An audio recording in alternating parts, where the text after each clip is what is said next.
Hi hello ಎಲ್ರಿಗೂ ನಮಸ್ಕಾರ. ಅನುಗ್ರಹ ಹೊಂಟು 3 ಚಾನೆಲ್ಗೆ ಎಲ್ರಿಗೂ ಸ್ವಾಗತ. ಎಲ್ಲರೂ ಹೇಗಿದ್ದೀರಾ? ಎಲ್ಲರೂ ಚೆನ್ನಾಗಿದ್ದೀರಾ ಅಂತ ಅಂದ್ಕೊಂಡಿದ್ದೀನಿ.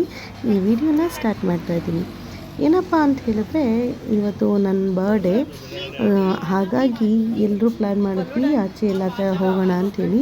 ಕೆಲವೊಂದು ರೆಸಾರ್ಟ್ ಬುಕ್ ಮಾಡಿದ್ವಿ. ರೆಸಾರ್ಟ್ಗೂ ಬೇಡ, ಅಲ್ಲೂ ಬೇಡ, ಇಲ್ಲೂ ಬೇಡ ಅಂಥೇಳಿ ಹಾಗೇ ಡಿಸ್ಕಸ್ ಮಾಡ್ತಾ ಸಡನ್ನಾಗಿ ಎಲ್ಲಾದರೂ ಆಚೆ ಹೋಗೋಣ ಅಂತ ಹೇಳ್ಬಿಟ್ಟು ಸಡನ್ ಪ್ಲ್ಯಾನ್ ಮಾಡಿದ್ವಿ.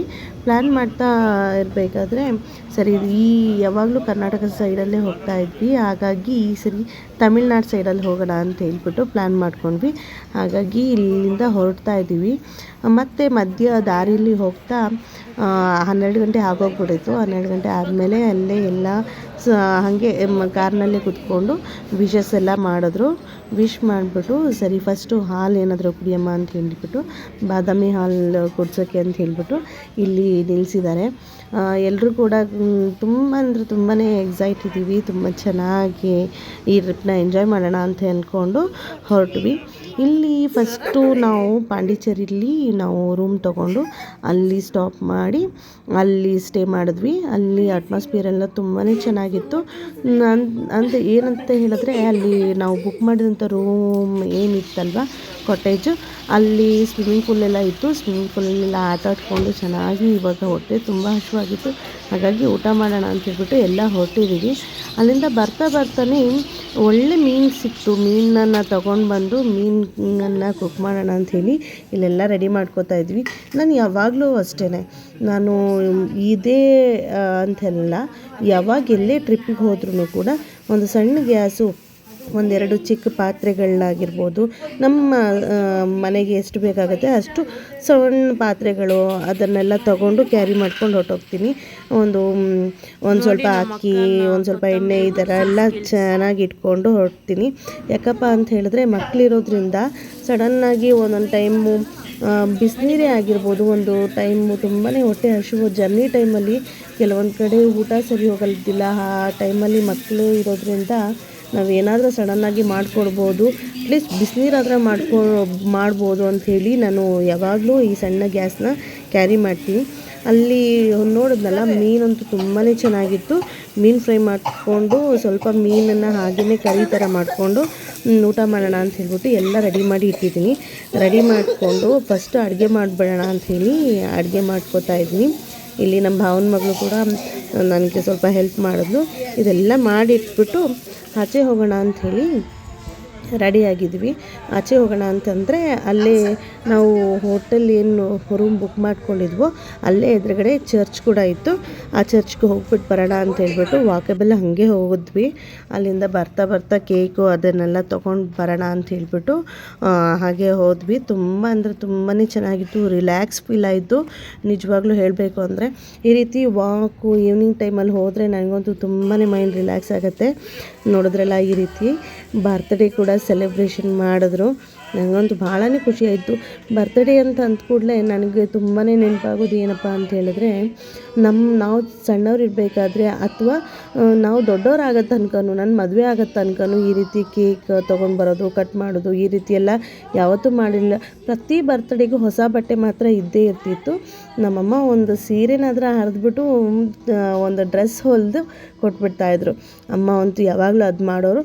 ಮತ್ತು ನನಗೆ ಸಾಮಾನ್ಯವಾಗಿ ನನ್ನ ಬರ್ತ್ಡೇ ಬಂದಾಗೆಲ್ಲ ಸ್ಕೂಲ್ ರಜಾ ಇರೋದು ಅಥವಾ school exam, final exam date ಇರ್ತಿತ್ತು.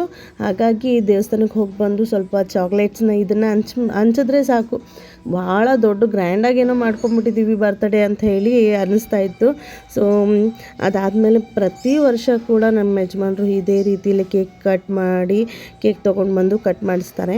ನನಗಂತೂ ಭಾಳನೇ ಖುಷಿ ಆಗುತ್ತೆ. ಪ್ರತಿ ಸರಿ ನನಗೆ ಕೇಕ್ ಕಟ್ ಮಾಡಿದಾಗ ಆ ಒಂದು ಸಣ್ಣ ನೆನಪಂತೂ ಖಂಡಿತ ಆಗೇ ಆಗುತ್ತೆ.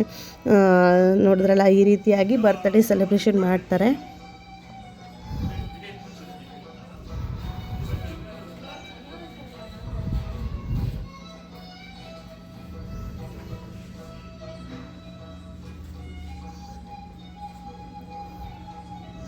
ಒಬ್ರಿಗೊಬ್ರು ಕೇಕ್ ತಿನ್ನಿಸ್ಕೊಂಡು ಹಾಗೆಯೇ ಸ್ವಲ್ಪ ರಿಲ್ಯಾಕ್ಸ್ ಮಾಡಿಕೊಂಡು ತುಂಬಾ ನಿಧಾನವಾಗಿಯೇ ಬರ್ತ್ಡೇ ಸೆಲೆಬ್ರೇಟ್ ಮಾಡೋಣ, ರಿಲ್ಯಾಕ್ಸ್ ಮಾಡಲಿಕ್ಕೆ ಅಂತೇಳೇ ಬಂದಿದ್ದೀವಿ ಅಂಥೇಳಿ ಚೆನ್ನಾಗಿ ರಿಲ್ಯಾಕ್ಸ್ ಮಾಡಿದ್ವಿ. ಅದಾದಮೇಲೆ ಆಲ್ರೆಡಿ ಊಟ ಮಾಡೋ ಹೊತ್ತಿಗೆ 10:30 11 ಗಂಟೆ ಆಗೋಗ್ಬಿಟ್ಟಿತ್ತು. ಮಕ್ಳಿಗೂ ಕೂಡ ಊಟ ಎಲ್ಲ ಹಾಕ್ಕೊಟ್ಬಿಟ್ಟು ನಾನು ಊಟ ಮಾಡಿಕೊಂಡೆ. ಅದೇ ಟೈಮಲ್ಲಿ ನಮ್ಮ ಯಜಮಾನರು ಮತ್ತು ಅತ್ತೆ ಔಟ್ ಬಾಲ್ಕನಿಯಲ್ಲಿ ಅಲ್ಲೇ ಊಟ ಕೊಡಮ್ಮ ಅಂತ ಹೇಳಿದ್ರು. ಹಾಗಾಗಿ ಅಲ್ಲಿ ಎಲ್ಲರೂ ಕೂತ್ಕೊಂಡು ಊಟ ಮಾಡಲಿಕ್ಕೆ ಆಗೋದಿಲ್ಲ, ಸಿಕ್ಕ ಟೇಬಲಲ್ಲ, ಹಾಗಾಗಿ ನಾವು ಒಳಗಡೆ ಕೂತ್ಕೊಂಡು ಊಟ ಮಾಡಿದ್ವಿ. ಅವರಿಗೆ ಆಚೆ ಊಟ ಹಾಕಿ ಕೊಟ್ಟರೆ ಆಯಿತು ಅಂತ ಹೇಳಿಬಿಟ್ಟು ನಾವು ಫಸ್ಟ್ ಊಟ ಮಾಡ್ಕೊಂಡ್ವಿ. ಊಟ ಅಂತೂ ತುಂಬಾ ಟೇಸ್ಟಿಯಾಗಿತ್ತು. ಮೀನು ಕರಿ, ವೈಟ್ ರೈಸ್ ಮತ್ತು ಫಿಶ್ ಫ್ರೈ ಮಾಡ್ಕೊಂಡಿದ್ದೆ. ಅದೆಲ್ಲ ಆದಮೇಲೆ ಕೆಲವೊಂದಿಷ್ಟು ಗಿಫ್ಟನ್ನು ಕೂಡ ಕೊಟ್ಟಿದ್ದರು ನಮ್ಮ ಯಜಮಾನ್ರು.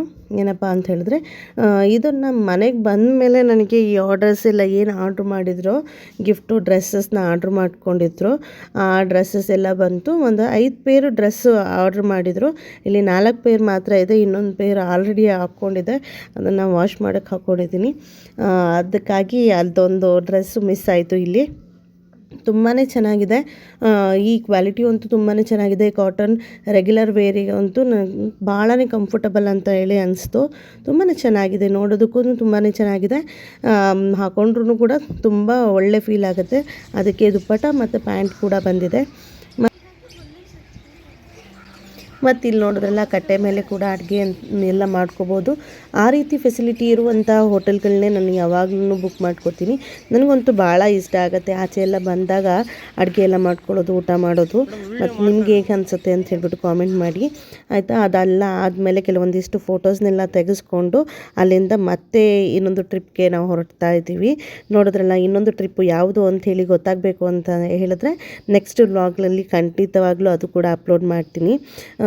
ಈ ವಿಡಿಯೋ ನಿಮಗೆಲ್ರಿಗೂ ಇಷ್ಟ ಆಗಿದ್ದರೆ ದಯವಿಟ್ಟು ಒಂದು ಲೈಕ್, ಶೇರ್, ಕಾಮೆಂಟ್ ಹಾಗೂ ಸಬ್ಸ್ಕ್ರೈಬ್ ಮಾಡೋದನ್ನು ಮರಿಬೇಡಿ, ಆಯಿತಾ. ಮತ್ತೆ ಹೊಸ ವಿಡಿಯೋದೊಂದಿಗೆ ನಾಳೆ ಸಿಗ್ತೀನಿ. ಬಾಯ್.